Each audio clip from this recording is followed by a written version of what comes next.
1987, a California town held a funeral for itself. No bodies, just silence and one final parade. California sells you sunshine and palm trees, but drive a few hours in the wrong direction and you'll hit places where your GPS glitches, locals go silent, and the past won't stay buried.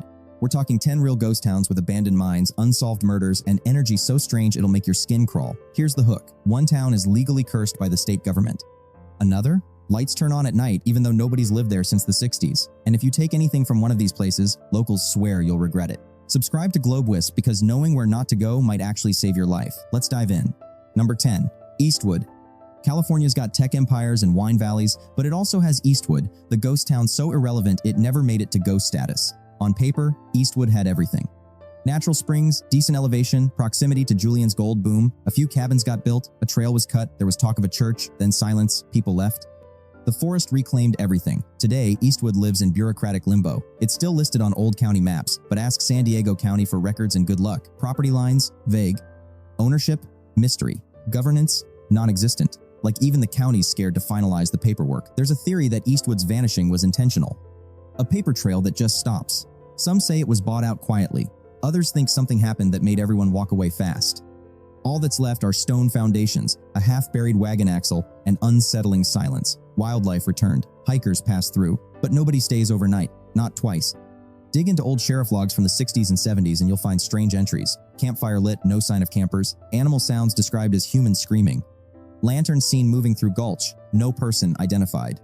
One local hiker on Reddit said stayed there once, didn't sleep. Tent was zipped when I left it, open when I woke up, never going back. Also, my boots were wet and it hadn't rained. So what do you get living in Eastwood? No Wi-Fi, no taxes because where would you send the check, no neighbors, and strong possibility of becoming someone else's podcast episode. People report migraines, uneasy sleep, and electronics dying even with fresh batteries. Like the town itself doesn't want documentation. Number 9. Bennettville. Welcome to Bennettville, California's answer to what happens when you mix hype, high elevation, and zero geological research. Picture the Sierra Nevada in the late 1800s. Jagged ridgelines, glacial lakes, and mineral fever. Bennettville was supposed to be a silver mining mecca. Spoiler, it wasn't. Silver veins were shallow, snowpack wasn't. The dream collapsed harder than your uncle's crypto portfolio. Today, you'll find 2 restored buildings, one sad wooden sign, and silence so heavy you can hear your own regret. But Bennetville's creep factor isn't just that it failed, it's how quickly it failed. This was government-backed. The U.S. Forest Service helped fund infrastructure. Roads were cut, buildings raised, mail routes mapped, all before anyone realized there wasn't enough silver to support a sandwich shop, let alone civilization. Imagine the government approving your startup before realizing your product is slightly shinier dirt. Bureaucracy moved faster than geology. Now there's a tiny ghost town sitting 9,200 feet up, collecting snowdrifts and bad energy. Elevation, 9,200 feet, breathing optional. Winter conditions, 8 to 9 months yearly, basically Narnia with frostbite, housing inventory, 2 structures total, rent-free, but so is hypothermia. Crime rate technically 0 unless you count theft of optimism. One Reddit hiker said Bennettville is where you question life choices but in a quiet, scenic way. This might be the only ghost town where even ghosts packed up for better opportunities. So let's say you move to Bennettville. You're getting no cell service, no running water, no municipal government, and your address is that one boulder by the old mine shaft. Emotionally, you'll feel like the last character in Act 2 of a survival horror film. Government oversight? Technically under Inyo National Forest jurisdiction, but enforcement is relaxed when the nearest ranger is 2 hours and a snowmobile away. It still exists on government databases as unincorporated land, meaning someone somewhere might still be getting allocated funds to maintain it. Also, the mosquitoes. You'd think being nearly 2 miles in the sky would give you a pass, but no, these bugs are mutant grade, nature's way of saying you shouldn't be here. Number 8. Monomills. Monomills ghosted itself before Instagram made it cool. The year was 1880. Bodie, that glorious mining chaos, was booming nearby and needed timber. Enter Monomills, built entirely to feed Bodie's hunger for wood. No mayor, no church, no real plan. This was a company town with one job. Chop trees, send them north, don't ask questions. Then came fires, clear-cutting, whispers, and emptiness. Now if you go there, all you'll see is a dirt loop, charred beams, and the vague feeling you're being watched by the past. The Bodie and Benton Railway laid the tracks, one of the shortest railroads in U.S. history, which feels symbolic. Today, Monomills is technically part of Mono County, but county officials treat it like that weird second cousin they hope doesn't show up to Thanksgiving. Land rights confusing, permits don't bother. There's a U.S. Forest Service marker out there, meaning, yes, the federal government still acknowledges its existence, but also doesn't recommend overnight camping. which raises questions like, what exactly happened here? What happens if you live here? Jobs none unless you count wandering prospector with a podcast. Population 0 unless you believe in ghosts or very shy squirrels. Quality of life beautiful during golden hour. Deeply cursed by 9 p.m. Rent 0 but also no houses. Government services. Mono County lists the area as unincorporated, but you still pay property tax on land you probably shouldn't build on because vibes. The road to get there is basically a dirt suggestion full of rocks, washouts, and occasional coyotes that look like they know your name. You need four-wheel drive, nerves of steel, and deep personal rejection of cell reception. No gas station, no ranger station, just you, wind, and whatever ancient guilt hangs in the tree stumps. Fun fact, Monomills once produced 45,000 cords of wood per year, enough to power Bodie or roughly 3 LA influencer saunas. Number 7. Sawmill Flat. Sawmill Flat isn't haunted because people died here, it's haunted because people learned what they could get away with and did. Sawmill Flat popped up during the gold rush as a no-frills mining camp in Tuolumne County. No polish, no patience, just men, money, and understanding that law enforcement was a rumor you heard about in better towns. Population today effectively 0, seasonal hikers only. Crime records, historic, disproportionately high violent incidents for its size during the 1850s to 60s, including assaults and unresolved deaths tied to claim disputes. Economy collapsed as quickly as it rose when gold yields dropped within a decade. Infrastructure, none left, no utilities, no maintained roads. Governance, unincorporated land under county jurisdiction, which means back then it had almost no oversight. A local historian once said if you wanted rules, you moved on. If you wanted leverage, you stayed. That tells you everything. Living here meant freedom with a price tag.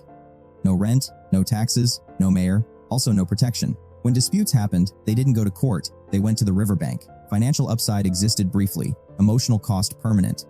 People learned to keep quiet, keep moving, or keep a shovel handy. A Reddit hiker said beautiful place, but it feels like the ground remembers things it doesn't want to repeat. Sawmill Flat is what happens when you deregulate everything, including basic human behavior. The roads, calling them roads, is generous. It's more like the forest reluctantly agreed to let you pass if you promise not to complain. No signage, no guardrails, just vibes and gravity. Number 6. White Mountain City. White Mountain City is the place even ghosts avoid because they're not sure they legally exist anymore. Founded in the 1860s during Silver Fever, White Mountain City was meant to be a boomtown. Infrastructure was laid, claims registered, a post office proposed but never confirmed, then silence. Here's the twist. Unlike most ghost towns, there's very little documentation of why or how this place disappeared, which is strange because the federal government usually keeps meticulously boring records. But White Mountain City? Paper trail shredded. Ownership unclear. Governing body technically Inyo County, but don't expect tourism brochures. When researchers dug into old land surveys, they found conflicting overlays. Someone redrew the map decades later and quietly erased the city altogether. One local historian said White Mountain City didn't just fade, it vanished with intent. If you tried to live there, you'd technically be on Bureau of Land Management soil near the Nevada border, surrounded by scree fields and the ever-present sense that someone or something is still watching. Population 0 that we know of. Legal records incomplete, conflicting, or weirdly redacted. Amenities none. Closest grocery store 40 minutes. Closest help, cell reception says good luck.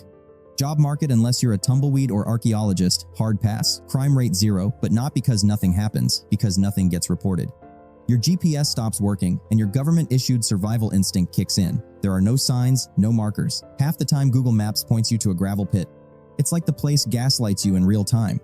1 minute you're hiking through high desert scrubland. Next you're standing in some half-excavated stone foundation wondering, was that always there, or did I just unlock a new level of historical weird? Number 5. Cerro Gordo Mines. Cerro Gordo means fat hill in Spanish, but don't let the name fool you. This place is pure bone. At its peak in the 1870s, Cerro Gordo was California's leading silver and lead producer. It had 4,800 residents, over 20 saloons, a red light district needing its own zip code, and a body count making Dodge City look like a yoga retreat. Behind the booming economy was chaos. Fights over claims, gunfights over women, and more than one unsolved murder filed under oops. Today, Cerro Gordo is one of California's best preserved ghost towns, but also most unsettling, because unlike other ghost towns, this one still has a caretaker who lives there alone. The stories? Doors slamming with no wind, voices heard in empty buildings, full-body apparitions, one ghost who allegedly smokes cigars. If you smell smoke and you're the only one there, that's not ambiance, that's frank. Ownership privately owned since 2018 by Brent Underwood. Population 1 human, several not-so-former residents. Crime rate none unless you count ghost-on-ghost tension. Cost of living low unless you count mental toll of being stalked by a 19th century prospector. Governance technically falls under Inyo County, but day-to-day Brent is mayor, sheriff, fire department, and possibly coroner. One Redditor wrote, "It's like living in a haunted Western movie where the script changes every night. Your local government is just one guy with a YouTube channel and a shotgun." The Access Road, picture a 6-mile rock-slide-themed escape room without the fun. If you don't have 4-wheel drive, you'll either get stuck or ascend to ghost status before arrival. Potholes? No, craters. Signage? Just vague sense of doom and one faded warning reading turned back. Number 4. Calico Ghost Town. Calico is proof you can sandblast the past, sell it tickets, and still not get rid of the vibe that something went very wrong here. On the surface, Calico looks harmless, cute even. Wooden storefronts, fake shootouts, ice cream stands. But here's what nobody tells you. Calico didn't just die. It was rebuilt carefully, selectively, mostly by people who weren't there the first time. Back in the 1880s, Calico boomed off silver. At its peak, around 1,200 residents, over 500 mines, and enough saloons to guarantee violence by sundown. When silver prices collapsed, people left fast. Not sell the house fast, grab what you can, and go fast. In 1966, San Bernardino County bought Calico. Not a nonprofit, not historians, the county government. They restored it into a tourist attraction. So yes, this is a ghost town with a government budget, liability waivers, and a parks department. Population 0 residents, thousands of daily visitors. Cost of living impossible, no private housing allowed. Ownership San Bernardino County, crime rate 0 now. Historically, gun violence was informal, but frequent. Jobs actors pretending to be miners who probably killed real miners. If you lived here today, you'd be living inside a museum curated by a government that decided which parts of history were acceptable. Disease outbreaks glossed over, murders downplayed, desperation rebranded as Old West charm. This isn't a ghost town frozen in time, it's a ghost town edited. The heat. Nobody talks about the heat. It's 110, you're walking uphill on gravel, and the sign says authentic 1880s experience. Yeah, including dehydration and bad decisions. You're paying $8 for root beer while realizing miners didn't die of ghosts, they died of this weather. Number 3. Crescent City. Crescent City looks like a postcard until it feels like someone moved the shadows too close. Nestled on California's far northern coastline, Crescent City might seem like sea stacks, salt air, and lighthouse dreams. But locals will whisper, not loudly, just intensely, that there's something off about this place beyond the wind. Crescent's history isn't just rugged coastline and logging. It's also geological violence, unexplained disappearances, and encounters that don't make the brochure. Tsunami threat. Crescent City has been hit by multiple tsunamis, notably in 1964 from the Alaska quake, reshaping parts of town and residents' psyche. Population approximately 6,700, small enough that strange patterns don't disappear into noise. Economy historically dependent on timber and fishing. Industries meaning weather-beaten crews and long nights alone on empty docks. Crime and safety, lower violent crime versus state average, but unsettling missing person reports have been persistent local worry, especially hikers, fishermen, and people who simply vanish into the fog. Quality of life, gorgeous landscapes, but also damp, fog-wrapped atmosphere, making even daytime feel like midnight. Living in Crescent City is like living with an uninvited roommate. You sense them when you turn your back, but you're not sure why your coffee went cold. Cost of living lower than NorCal coastal averages, but incomes skew lower too. Rent and house prices reasonable by California standards, which is ironic because you pay for it in atmosphere. Job market seasonal, weather dependent, tied to fishing, tourism, and forestry. Because of tsunami history, much of the town operates under emergency plans that feel scarier than any urban legend. Sirens aren't holiday bells here, they're real-world threat indicators. The government invests in seawalls and warning systems, but those same systems remind you daily that nature and maybe something else doesn't respect boundaries. Number 2. Bodie State Historic Park. Bodie isn't just creepy. Bodie is cursed. And I don't mean metaphorically, the state of California literally had to acknowledge it. At its peak in the 1880s, Bodie was a full-blown mining madhouse. 10,000 people, 65 saloons, opium dens, brothels, and one jail working overtime. This place had more brawls than birthday parties and more murders than marriages. When gold dried up, so did everything else. Population plummeted, fires scorched half the town, and by the 1940s, Bodie was a carcass in the high desert. Then something weird happened. Instead of bulldozing it, California turned Bodie into a state historic park in 1962. Preservation, yes, but not restoration. They call it Arrested Decay, which is both a real term and an incredible album title. Here's the kicker. People who steal from Bodie often return items because they believe they've been cursed. Not in an I feel guilty way, more in an I crashed my car, lost my job, and my cat learned to swear kind of way. Population 0 humans, unknown spiritual headcount. Graveyard headstones over 200 documented, and that's just official ones. Government oversight managed by California Department of Parks and Recreation.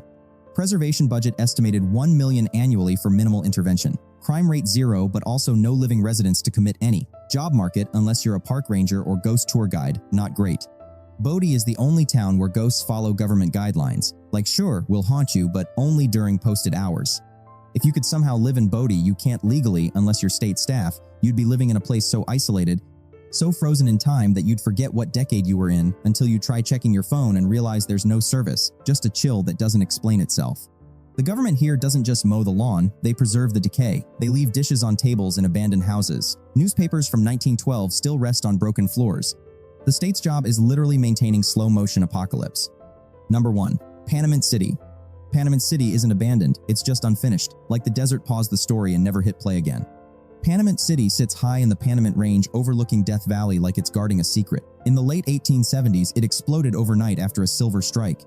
Thousands rushed in, saloons multiplied, violence followed, then floods, fires, and busted claims wiped it out almost as fast. What makes Panamint City different isn't just that it died.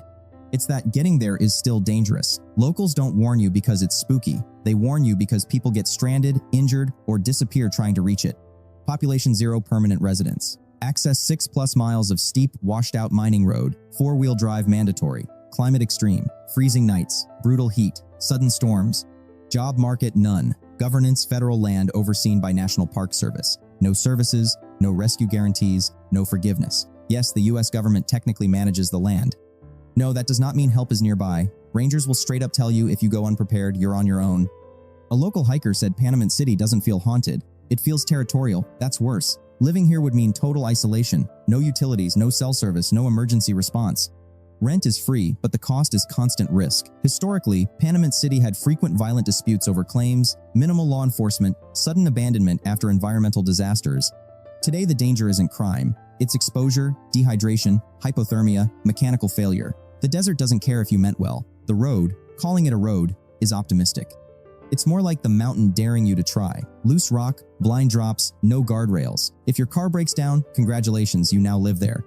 The government literally posts warnings saying travel at your own risk. That's bureaucratic for we told you not to. So there's the list. 10 California ghost towns where history got messy and the energy never quite settled. If this gave you chills, hit that like button, share it with someone brave enough to visit these places alone, and subscribe to Globe Wisp for more content exploring what really happened in forgotten places. Thanks for watching. See you in the next one.